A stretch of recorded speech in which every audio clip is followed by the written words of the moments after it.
So we will start the today's lecture of unit second. The topic of today's lecture is crystal field splitting in tetrahedral complexes. In yesterday's lecture, we had completed the crystal field splitting in octahedral complexes. In that lecture, we discuss how the splitting of d orbital is taking place when central metal atoms is interacted with the ligands or ligands approaches toward the central metal atoms. That times electrostatic approach is there, but due to the presence of electrons in a d orbital and the electrons present on the ligands or ligands having the negative charge, they are repel with each other, and due to this repulsion the d orbital is a split up, or d orbital is a split up into two sets of orbital. The two sets of orbitals having two t2z orbital and ez orbital, or d orbital is split up into two orbital, that is the t2z orbital and the ez orbital. The lower energy orbital is called as the t2g orbital and the higher energy orbital is called as the ez orbital. The Ez orbital consists of the two suborbital, that is the dx square y square and dz square orbital, and T2g orbital consists of the three orbital or three suborbital, that is the dxy, dyz and dxz. The total energy difference between these two orbitals is 10 dq, and the energy is increased from the barycenter to the easy orbital is by plus zero point 0.6 dq or 6 dq, and energy is decreased by the minus 4 dq from the barycenter to the easy or T2G orbital. This is the short description of that crystal field splitting in a octahedral complexes. So we will discuss today's crystal field splitting in a tetrahedral complexes. So, dear friends, all of you know that uh, what is the tetrahedral geometry or how it is come. If the complexes having coordination number is 4, if the complex is having coordination number 4, then the molecules or that complex having the sp3 hybridization, that times that molecule acquire the tetrahedral complex or tetrahedral geometry. If the complex is having the square planar geometry, that times the hybridization of that molecule is a dsp2. मग इथं काय होत असतं की आपल्याला काय पाहिजे, आपल्याला टेट्राहेड्रल कॉम्प्लेक्स जो आहे किंवा टेट्राहेड्रल कॉम्प्लेक्सची काय करायची, क्रिस्टल फील्ड स्प्लिटिंग पाहायची. जशी स्प्लिटिंग आपण ऑक्टॅहेड्रल फील्ड मध्ये पाहिली तशी सेम स्प्लिटिंग टेट्राहेड्रल कॉम्प्लेक्सेस मध्ये होते, पण त्याच्या अपोजिट होत असते, होत असते. What is the reason behind it और why it is happen is see in this lecture, or see in this lecture. Consider or imagine a tetrahedron inscribed in a cube. Consider करा की एक tetrahedron जो आहे, tetrahedron काय केला आपण एका क्यूब मध्ये ठेवलेला आहे. Consider the tetrahedron inscribed in a cube. The center of tetrahedron is at the center of the cube. म्हणजे आपला जो काही टेट्राहेड्रॉन आहे तो काय केला आपण एका क्यूब मध्ये ठेवला, आणि क्यूब मध्ये ठेवल्याच्या नंतर तो आपण इमॅजिन करा की त्याचं जे काही सेंटर आहे त्या क्यूबचं, तर ते क्यूबचं सेंटर काय असेल किंवा ते क्यूबचं सेंटर काय असेल ते त्या टेट्राहेड्रॉनचं स्ट्रक्चर असणार आहे. See here this is the diagram और this is the picture of tetrahedron placed in a cube. आता हा इथं टेट्राहेड्रॉन ठेवला आपण. Tetrahedron means the tetrahedral structure. Tetrahedron means the tetrahedral structure. This is the M is called as the central metal atoms, and the four ligands 1, 2, 3, and 4. This four ligand is placed in this cube. The center of the tetrahedron is the center of the cube. म्हणजे काय सांगितलं आपण, जो काही आपला टेट्राहेड्रॉनचा cube आहे किंवा तो टेट्राहेड्रॉनचा क्यूब काय केला आपण की टेट्राहेड्रॉनचा क्यूब आणि सेंटरचा क्यूब हे दोन्ही काय केलं आपण तिथं हे ठेवलेले आहेत, किंवा टेट्राहेड्रॉनचा क्यूब आणि ते दोन्ही पण काय केले तर सेम एका जागी ठेवले किंवा एका सेंटरला ठेवले आहेत. आता याच्यामध्ये जे याचं एक्स वाय डायरेक्शन आहे, see here this is the Z direction, this is the Y direction and this is the x direction. म्हणजे याच्यामधली एक कोणती असणार आहे, ही असणार झेड, एक असणार आहे एक्स, आणि दुसरी कोणती असणार आहे, दिस इज द वाय. अशा प्रकारचं हे काय आपण इथं कन्सिडर करू की एक आपण टेट्राहेड्रॉन जो आहे आपला टेट्राहेड्रॉन स्ट्रक्चरचा मॉलिक्यूल आहे तो आपण काय केलं का क्यूब मध्ये ठेवलेला आहे आणि क्यूब मध्ये ठेवून आता पहा त्याची एक्स वाय झेड डायरेक्शन कशी ते लिगॅन्ड्स जी मुवमेंट आहे ती लिगॅन्डची मुवमेंट्स काय झाली इथं झालेली आहे किंवा लिगॅन्डची मुवमेंट्स काय इथं आपल्याला जनरली इथं पाहायला मिळते. तेव्हा त्याच्यानंतर काय सांगितलं आपण पाहू इथं सियर इथं समजलं the center of tetrahedron is at the center of the cube in order to appreciate the d orbital splitting in a tetrahedral crystal field we place the metal atom in at the center of the cube. मग आपण काय केला तो central metal atoms किंवा तो central metal atoms काय केला आपण कशामध्ये ठेवलेला आहे तो सेंट्रल मेटल atoms आपण ठेवला आपण टेट्राहेड्रॉन मध्ये ठेवलेला आहे आणि त्या क्यूब मध्ये we place the metal atom in at the center of the cube while the four ligand placed at the four alternative corner of the cube आणि जे काही चार लिगॅन आपण प्लेस केले होते ते चार लिगॅन जे टेट्राहेड्रॉनचे ठेवले तर ते काय करायचे जो काही आपला क्यूब आहे त्या क्यूबला काय करायचं अल्टरनेटिव्ह ठेवायचे समजा क्यूबचे किती असतात क्यूबचे किती असतात 8 असतात म्हणजे त्याची कॉर्नर किती असतात 8 कॉर्नर असतात आणि त्या 8 कॉर्नरवर काय करायचं चार जे लिगॅन येतात ते काय करायचे अल्टरनेटिव्ह व्हायचे 1 2 3 4 आता पहा या डायग्राम्स मध्ये तुम्हाला मी दाखवतो कसे अल्टरनेटिव्ह ठेवले तर कोणते कोणते धरले तर कोणते कोणते ठेवले सियर पहा एक काय केला एक क्यूब सोडला एका क्यूबवर काय केला लिगॅन्ड टाकला दुसरा क्यूब सोडला सियर हे क्यूब सोडला या याच्यावर काय केला लिगॅन्ड सोडलाय हा एक इथे लिगॅन्ड टाकला इथे काय केला एक कॉर्नर सोडलेला आहे हा कॉर्नर सोडला डबल एका कॉर्नर काय केला लिगॅन्ड सोडला आणि हा कॉर्नर काय केला सोडला याचा अर्थ काय केलाय की जे काही त्याचे 8 हे असतात किंवा 8 कॉर्नर असतात एका क्यूब तर त्या 8 कॉर्नर पैकी एक कॉर्नर सोडून काय करायचं आपण काय केलं तिथं लिगॅन्ड जे चार लिगॅन्ड येतं ते चार लिगॅन्ड काय केले प्लेस केले येतं किंवा आपण तिथं ठेवलेले आहेत.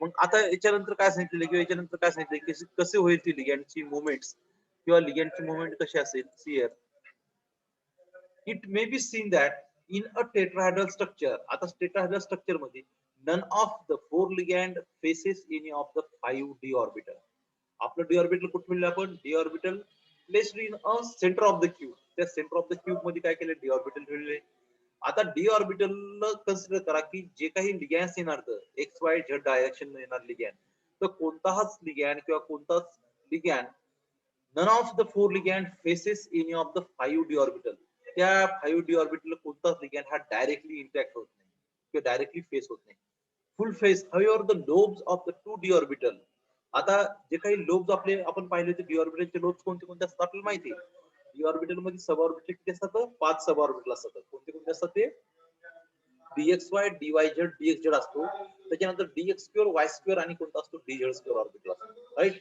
तर जो काही लोब्स असतात दोन ऑर्बिटलचे त्याला म्हणतो आपण e g set of orbital in a octahedral octahedral मध्ये आपण काय म्हणतो आपण इजी सेट म्हणत असतो कोणते असतात ते dx2 y2 आणि dz2 ऑर्बिटल असतात की ज्याची एनर्जी ही कशी असते रेज झाली असते are half the diagonal of the face मग याच्यामध्ये dx2 y2 आणि dz2 ऑर्बिटल जो असतो तो काय असतो तो half the diagonal of the space of the cube त्या क्यूबच्या काय होतं डायगोनल फेसला फक्त येत असतो तो अवे फ्रॉम द नियरेस्ट लिगॅन्ड आणि काय असतो की दूर असतो त्या लिगॅन्डच्या पेक्षा काय असतो दूर असतो जवळच्या लिगॅन्ड पेक्षा काय असतो दूर असतो while of the lobes of the other three orbitals आता राहिले कोणते आपले तीन ऑर्बिटल्स राहिले ऑर्बिटल कोणते कोणते राहिले तर dxy dyz dxz ज्याला कोणते आपण ऑर्बिटल म्हणतो त्याला म्हणतो आपण t2g ऑर्बिटल बरोबर आहे मग हे t2g ऑर्बिटल कशामध्ये म्हणतो आपण t2g orbital in the octahedral field ligand while the lobes of the other 3d orbital that is the dxy dyz and dxz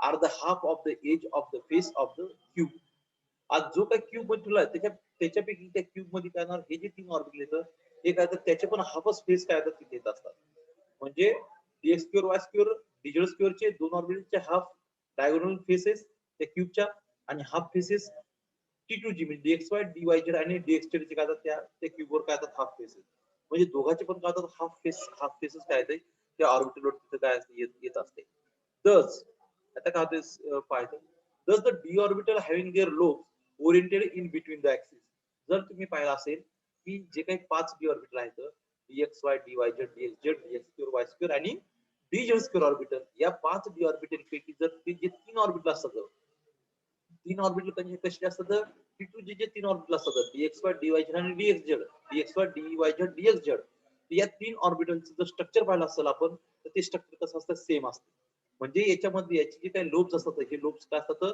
in between the axis असतात. जर तुम्ही स्ट्रक्चर जर काल मी शिकवताना पाहिलं असेल तर त्या स्ट्रक्चर जर तुम्ही पाहिलं असेल तर इन बिटवीन ऍक्सिस होतात. म्हणजे आपला एक्स वाय झेड ऍक्सिस जर असेल तर ते एक्स आणि वायच्या मदत त्याचा काय असतो लोब असतो. एक्स आणि वायच्या मदत काय असतो लोब असतो किंवा वाय आणि झेडच्या मदत काय असतो त्याचा लोब असतो. But in a easy orbital dx square y square आणि dz चे ऑर्बिटल जर तुम्ही पाहिले असतील तर त्याचे ऑर्बिटल हे कसे असतात it is on the axis असतात. ते इन बिटवीन नसतात किंवा ते एक्स वायच्या प्लेनच्या मधात नसतात. ते काय असतात एक्स वाय प्लेनवर असतात डायरेक्टली. आलं लक्षात. मग काय सांगितलं इथं नेमली परत एक वाचतो इथं the d orbitals having their lobes oriented in between the axis. मग कोणते असतात इन बिटवीन द ऍक्सिस वाले namely the dxy dyz and dxz orbital असतात. त्याला म्हणतो आपण p2 g6 orbital are nearer to the four ligand. मग हे जे काही तीन ऑर्बिटल असतात ते काय असतात तर लिगॅन्डच्या जवळ असतात. निअरर टू द फोर लिगॅन्ड जे की चार लिगॅन्ड आहेत टेट्राहेड्रल कॉम्प्लेक्सेस मध्ये आपल्याला माहिती आहे किती लिगॅन्ड इथं चार लिगॅन्ड. मग हे चार लिगॅन्डच्या जवळ काय हे जे तीन ऑर्बिटल आहेत dxy dyz आणि dxz हे तीन लिगॅन्ड काय करतात या चार लिगॅन्डच्या जवळ येतात. whereas the 2d orbital having their lobes oriented in a space along the Cartesian axis namely dx square y square and dz square. मग जे dx square y square आणि dz square ऑर्बिटल आहेत जीचे ऑर्बिटल आहेत तर ते काय होतात इट इज अवे फ्रॉम हे काय असे असतात दूर असतात.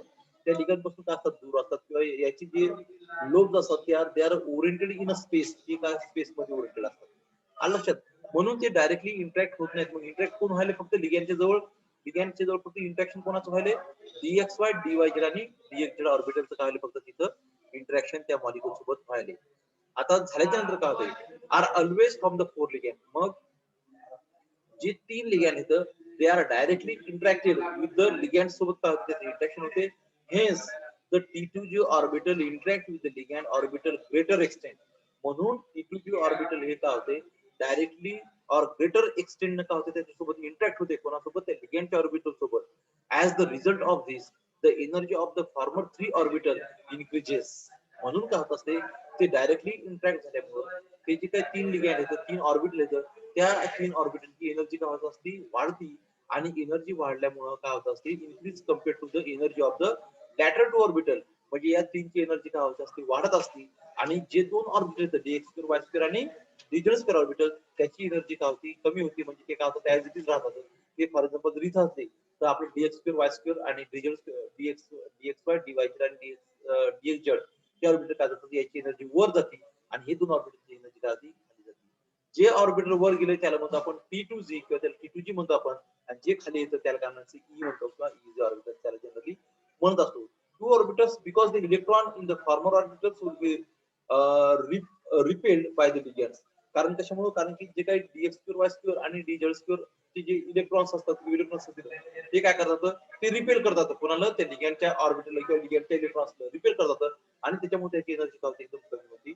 Electrons more strongly than the electrons in the latter orbital. म्हणून तिथे काय होते T2G ऑर्बिटलची एनर्जी काय होते इन्क्रीज होती आणि EG ऑर्बिटलची काय होती डिक्रीज होत असते.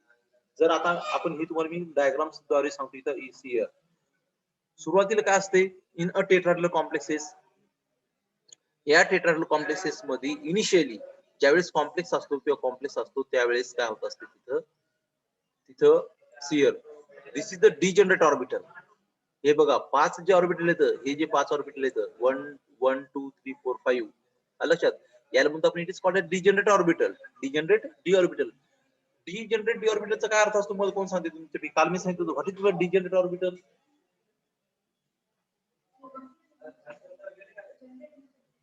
काल सांगितलं मी तुम्हाला degenerates means the orbitals having similar energy. आता जर तुम्ही पाहिलं असेल तर त्याची एनर्जी पहा कशी येतं म्हणजे एका लाईन ते उभे आहेत ना सगळे पाचच्या पाच ऑर्बिटल.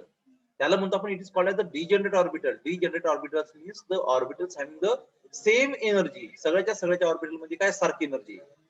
पण when the four ligand is come close towards the bonding formation to the centrometer atoms, that times the dxy dyz and dxz orbital they are directly interact with the ligands and they having the greater extent of the interaction to the ligand. मग ते काय होतात की जे काही आपलं जे D orbital जे तीन ऑर्बिटल dxy dyz आणि dxz ते काय करतात त्या लिगॅन्ड सोबत डायरेक्टली इंटरॅक्ट होतात आणि डायरेक्टली इंटरॅक्शन झाल्यामुळं त्याची एनर्जी काय होती वाढती म्हणून ते पहा त्याची एनर्जी वाढल्यामुळं ते गेले वरच्या साईडला. सियर ते कुठे गेले वरच्या साईडला गेले 3 ऑर्बिटल. आणि 2 ऑर्बिटल जे येतं dx स्क्वेअर y स्क्वेअर आणि dz स्क्वेअर ऑर्बिटल त्याची एनर्जी का ते डायरेक्टली इंटरॅक्ट होत नाहीत. कशामुळे डायरेक्टली इंटरॅक्ट होत नाहीत? कारण की त्याची जे लोब्स असतात ते लोब्स कशावर असतात एक्स वाय झेड ऍक्सिस वर असतात म्हणून त्याची एनर्जी का होती कमी होती. आणि ते पहा कुठे गेले ते गेले खालच्या साईडला. लक्षात म्हणजे it is opposite to the octahedral geometry. जर तुम्ही ऑक्टॅहेड्रल जॉमेट्री पाहिली असेल ऑक्टॅहेड्रल जॉमेट्री कसे ऑक्टॅहेड्रल जॉमेट्रीची स्प्लिटिंग कशी याच्या रिव्हर्स आहे. T2G ऑर्बिटल हे कुठे आहे T2G ऑर्बिटल खाली आहे म्हणजे 3 ऑर्बिटल खाली 2 ऑर्बिटल कुठे येतं वर येतं. पण इन अ टेट्राहेड्रल कॉम्प्लेक्सेस जर तुम्ही पाहिला असेल तर टेट्राहेड्रल कॉम्प्लेक्सेस मध्ये 3 ऑर्बिटल कुठे गेले तर वर गेले तर त्या ऑर्बिटलला आपण T2Z म्हणत नाही. In a tetrahedral complexes these 3 orbital is combinedly called as the T2 orbital. See here. हे बघा इथं काय लिहिले याला लिहिलेलं आपण T2 ऑर्बिटल. आणि जो काही इझी ऑर्बिटल आपण ऑक्टॅहेड्रल मध्ये म्हणत होतो तर त्या इझी ऑर्बिटलला इझी ऑर्बिटल टेट्राहेड्रल कॉम्प्लेक्सेस मध्ये म्हणत नाही तर त्याला फक्त म्हणाले only it is called as the e orbital. लक्षात डिफरन्स ऑक्टॅहेड्रल मधला आणि टेट्राहेड्रल मधला काय आहे? ऑक्टॅहेड्रल मध्ये 3 ऑर्बिटलची एनर्जी काय होते कमी होते. टेट्राहेड्रल मध्ये 3 ऑर्बिटलची एनर्जी वाढते म्हणून 3 ऑर्बिटल काय असतात वरच्या साईडला असतात आणि खालच्या साईडला 2 ऑर्बिटल असतात. आणि त्याचं नाव काय होतं तिथं T2G इझी होते. इथं ते नाव T2G इझी नाही तिथं ते नाव कोणते येतं T2 आणि त्याला म्हणलेलं आपण फक्त ई म्हणलेले. The energy difference between this two पाहता T2G आणि इझी हे जे काही एनर्जी डिफरन्स आहे या दोन्ही मधलं एनर्जी डिफरन्स किती असते? टोटल एनर्जी डिफरन्स असते 10 dq. पहा मी काय सांगायला लक्षात घ्या. द एनर्जी डिफरन्स किती असतो? लेक्चर जॉईन कर ना. लेक्चर जॉईन कर लेक्चर. काय असतं की T2G आणि इझी याच्यामधलं एनर्जी डिफरन्स किती असतो? एनर्जी डिफरन्स असतो 10 dq. किती असतो? 10 dq असतो. आणि या 10 dq पैकी आता आपलं एनर्जी बॅरियर सेंटर कोणते पहा इकडं. This is the energy barrier centre. हे बघा इथे मी तुम्हाला दाखवतो energy barrier centre. Energy barrier centre म्हणजे काय इथे व्यवस्थित काढतो तुम्हाला सांगण्यासाठी.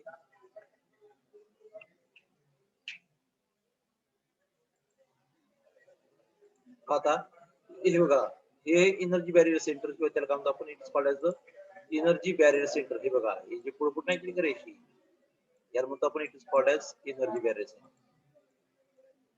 लक्षात मग एनर्जी बॅरियर सेंटर पासून जी काही T2 असेल एनर्जी बॅरियर पासून T2 जे काही डिस्टन्स असेल जी काही व्हॅल्यू असेल तर ती काय ती त्याच्या ऑक्टॅहेड्रलच्या विरुद्ध येते. म्हणजे ऑक्टॅहेड्रल मध्ये किती आलती +6 वर होती आणि -4 काय आलती खाली आलती. तर इथं काय होईल इथं -4 ही जाईल वरच्या याच्यामध्ये -4 dq असेल वरच्या याच्यामध्ये आणि जी काही व्हॅल्यू असेल तर ती असेल -6 dq इज प्रेझेंट खालच्या याच्यामध्ये किंवा ती काय होईल एकदम रिव्हर्स होईल. म्हणजे ते ऑक्टॅहेड्रल मध्ये काय झालं होतं बॅरियर सेंटर पासून T2G चं इजीचं अंतर हे किती होतं +6 dq होतं. आता बॅरियर सेंटर पासून ईचं अंतर हे काय झालं -6 dq झालं आणि तिथं रिव्हर्स होतं T2G चं अंतर किती होतं -4 होतं. तर हे आता काय झालं इथं सॉरी -4 होतं हे आता काय झालं इथं +4 झालेलं आहे. त्याच्यात आता it is called as +4 value किंवा +4 dq. पण दोघांची जर बेरीज केली किंवा एनर्जी डिफरन्स जर आपण पाहिला this energy difference is 10 dq. दोघांमध्ये एनर्जी डिफरन्स काय असेल हा 10 dq हा एनर्जी डिफरन्स असेल. This splitting is called as the crystal field splitting in a tetrahedral complexes. समजली टेट्राहेड्रल कॉम्प्लेक्सची स्प्लिटिंग कशी होती? टेट्राहेड्रल कॉम्प्लेक्सची स्प्लिटिंग ही opposite to the octahedral complexes होत असते. ऑक्टॅहेड्रल कॉम्प्लेक्सची समजा फॉर एक्झाम्पल वर 3 ऑर्बिटल खाली 2 ऑर्बिटल असतील किंवा वर 2 ऑर्बिटल खाली 3 ऑर्बिटल असेल तर टेट्राहेड्रल कॉम्प्लेक्स काय असते खाली 2 ऑर्बिटल वरी काय असते 3 ऑर्बिटल असते. लक्षात म्हणजे एक्झॅक्टली अपोजिट त्याची व्हॅल्यू बी पहा तुम्ही म्हणजे +4 dq मायनस तिथं ऑक्टॅहेड्रल कॉम्प्लेक्सेस मध्ये -4 dq होतं ती व्हॅल्यू वर गेल्यानंतर काय झाली +4 dq झाली. वरची जी +6 dq होती ती खाली काय झाली -6 dq झाली.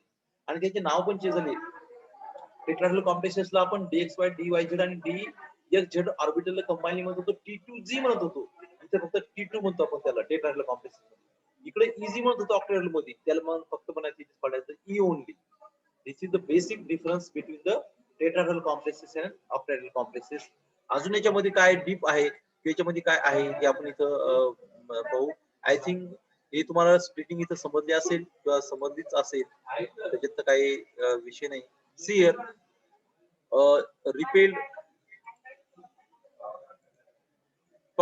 Thus the d orbital again split up into two groups, but the splitting of the d orbital in a tetrahedral complexes is just the reverse of that in octahedral complexes. पहा काय सांगितलं मी तुम्हाला, जे काही tetrahedral complexes मध्ये splitting होती किंवा जी काही स्प्लिटिंग ही टेट्राहेड्रल कॉम्प्लेक्सेस मध्ये होती किंवा ऑक्टाहेड्रल कॉम्प्लेक्सेस मध्ये होती, ती सेम ऑक्टाहेड्रल कॉम्प्लेक्सेस स्प्लिटिंग ही काय झाली, रिव्हर्स झाली in a tetrahedral complexes.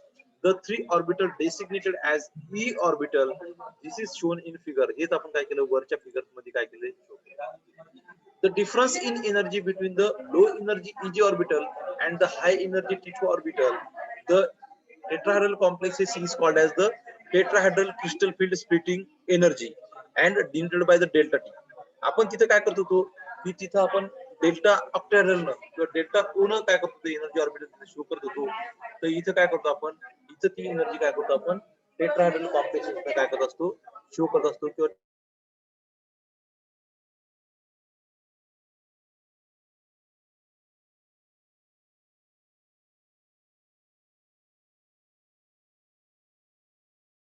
तर हा काय आहे बेसिक डिफरन्स आहे याच्यामधला in a tetrahedral complexes and in a octahedral complexes. In a tetrahedral complexes is called as the tetrahedral crystal field splitting energy and denoted by the delta T. आपण काय करतो, delta octahedral काय केलं, delta ओ ने denote केली, तशी tetrahedral किंवा delta T ने काय केलं, आपण त्याला डिनोट करत असतो. हे पहा इथं आपण त्याचं डिनोशन दिलं डेल्टा टी. द सुपरस्क्रिप्ट किंवा द सुपरस्क्रिप्ट जे म्हटलेलं आहे आपण ते द सुपरस्क्रिप्ट, जे काही सुपरस्क्रिप्ट दाखवलं आपण ते सुपरस्क्रिप्ट काय म्हणतो आपण, T indicating the tetrahedral complexes. मग हे डेल टी मीन्स काय, tetrahedral complexes. Del O means it is called as the octahedral complexes किंवा त्याला काय म्हणतो आपण, it is called as the octahedral complex. In this way the geometry of the complex, आता पाहिजे delta T is less than delta O, म्हणजे energy in this complexes delta tetrahedral is a energy of delta tetrahedral is less than the energy of the octahedral. कशा किती न जाते ती, delta T is equal to 4/9. 4/9 जर आपण calculation जेवढं करू तेवढ्यानं काय होते, ती एनर्जी डेल्टा ऑक्टाहेड्रलची काय असते, जास्त असते. The smaller value of delta T as compared to delta O is partially due to the lesser number of ligand.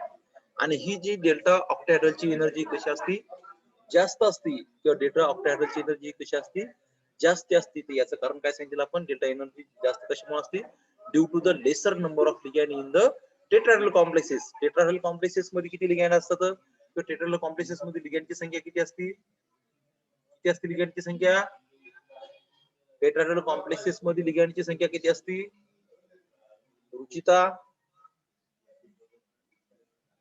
Tetrahedral complexes मध्ये लिगॅंड किती असतात, 4, राईट. आणि ऑक्टाहेड्रल कॉम्प्लेक्सेस मध्ये लिगॅंड किती असतात, ऑक्टाहेड्रल कॉम्प्लेक्सेस मध्ये लिगॅंड किती असतात, 6. म्हणजे ऑक्टाहेड्रल कॉम्प्लेक्सेसची लिगॅंड कशी येतात, जास्त येते as compare to the tetrahedral complexes. म्हणून इथं डेल्टा ऑक्टाहेड्रलची एनर्जी कशी असते, जास्त असते as compare to the tetrahedral complexes. In a tetrahedral field, the T2G orbital raised its energy by the 0.4 delta tetrahedral. पहा T2G orbital ची जी एनर्जी आहे तर ती किती न वाढते, 0.4 न वाढते, 0.4 delta tetrahedral, and E orbital lower the energy by 0.6 delta tetrahedral. म्हणजे E ची जी एनर्जी आहे ती कमी किती नव्हते, 0.6 नव्हते, आणि जी वाढती एनर्जी तर ती वाढते किती न, ती वाढते 0.4 न काढत असते, जी जनरली वाढत असे. So every electron entering in a E orbital stabilize the complex, while every electron enters in a T2 orbital destabilized by the complex. Here इथे काय सांगितलं, every electron enter in a E orbital म्हणजे कोणते orbital, dx square y square चे orbital, dx square y square आणि dz square चे orbital. ज्यावेळेस electrons हा dx square y square आणि dz square ऑर्बिटल मध्ये इंटर होतो त्यावेळेस त्याची काय होते, ऑर्बिटलची एनर्जी काय होते, तो कॉम्प्लेक्स किंवा so every electrons enter in e orbital stabilize the complex. तो एनर्जी काय करतो, स्टॅबिलाइज करत असतो, तो कॉम्प्लेक्स स्टेबल होत असतो. File the electrons enters in T2G म्हणजे dxy dyz आणि dx मध्ये जर इलेक्ट्रॉन्स इंटर करत असेल त्यावेळेस electrons enters in T2 orbital destabilize the complex. मग तिथे काय होईल, त्या कॉम्प्लेक्सला काय करतो, तो डिस्टॅबिलाइज करतो किंवा त्या कॉम्प्लेक्सला काय करतो, डिस्टॅबिलाइज करतो. The smaller delta T value, the smaller delta tetrahedral value over delta octahedral value is due to tetrahedral complex only 4 ligand, and since these ligands do not point directly at any of the d orbital. याच्यामध्ये main difference किंवा याच्यामध्ये main difference energy ऑक्टॅहेड्रल मध्ये जास्त असते आणि tetrahedral मध्ये कमी असते. कशामुळे कमी असते? कारण की टेट्राहेड्रल मध्ये कॉम्प्लेक्सची, टेट्राहेड्रल मध्ये लिगँडची संख्या कशी असते? कमी असते. टेट्राहेड्रल मध्ये लिगँडची संख्या किती असते? फक्त 4 असते. ऑक्टॅहेड्रल मध्ये किती असते? 6 असते. म्हणून ऑक्टॅहेड्रलची एनर्जी जास्त असते. हे झालं एक कारण. दुसरं कारण काय सांगितलं की जे काही 4 लिगँड असतात टेट्राहेड्रल कॉम्प्लेक्स मध्ये, जे काही 4 लिगँड असतात, these 4 ligand is not directly interact with the metal orbital. त्या मेटलचं जो काही डी ऑर्बिटल असतो, ते मेटलचं जे डी ऑर्बिटल असते, ते मेटलचे जे काही डी ऑर्बिटल असते, हे 4 लिगँड डायरेक्टली इंटरॅक्ट होत नाही. They do not point directly at any of the D orbital. ते कोणत्याच डी ऑर्बिटलला डायरेक्टली इंटरॅक्ट होत नाहीत. आणि ऑक्टॅहेड्रल कॉम्प्लेक्सेस मध्ये ते directly interact with the d x square y square आणि d z square orbital directly interact होतात. आणि हे काय होतं, हे डायरेक्टली कोणत्याच ऑर्बिटल इंटरॅक्ट होत नाही. फक्त थोडंसं इंटरॅक्शन जास्ती कोणासोबत असते? याचं जास्त इंटरॅक्शन असते डीएक्स वाय डी वाय आणि डीएक्स झेड ऑर्बिटल सोबत. त्याचं फक्त जास्तीत जास्त इंटरॅक्शन असते. म्हणून ऑक्टॅहेड्रल कॉम्प्लेक्सेस मध्ये एनर्जी ही जास्त असते as compare to the tetrahedral complexes. Octahedral complex there are the 6 ligand and none of, आता पहा, in a 6 ligand none of the metal orbital is directly pointed at approaching ligand.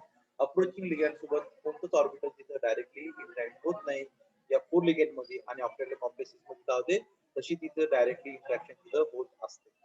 In this way, we will conclude our today's lecture with completion of the crystal fluid splitting in a tetrahedral complexes. इथं आपण आज tetrahedral complexes ची splitting कशी होत असते ही काय केली आपण इथं पाहिलेली आहे किंवा आपण इथं पाहिलेली आहे.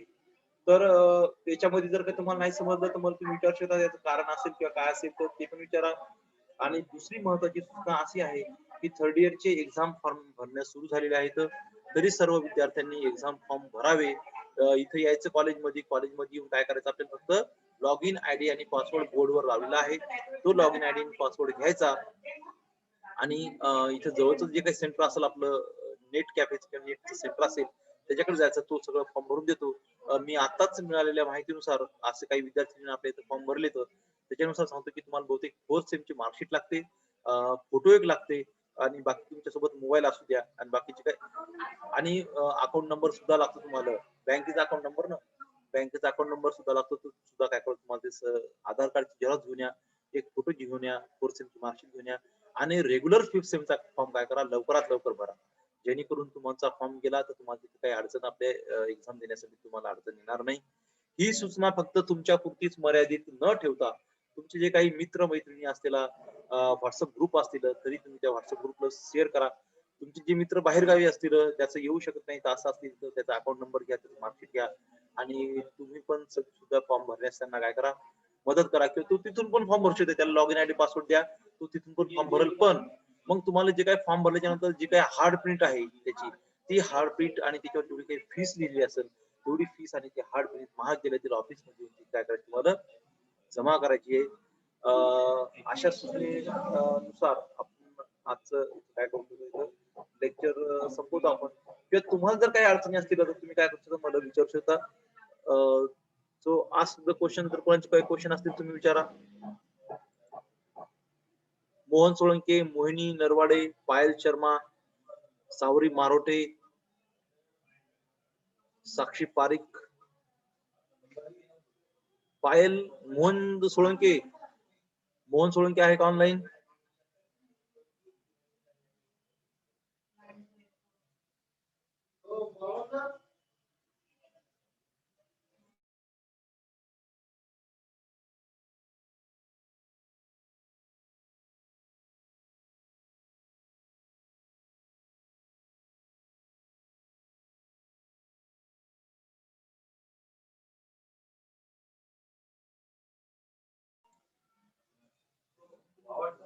हा बोल.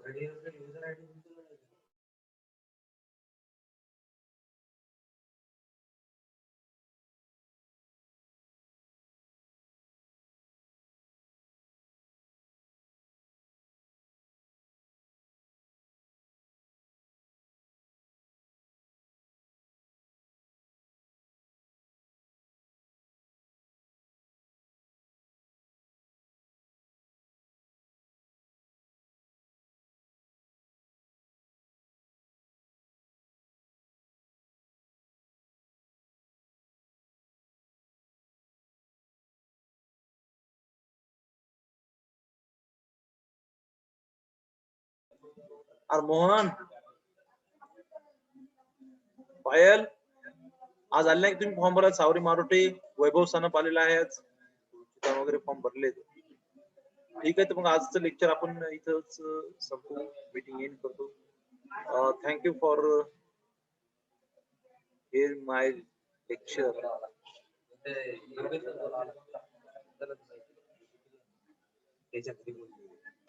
सकाळी भेटला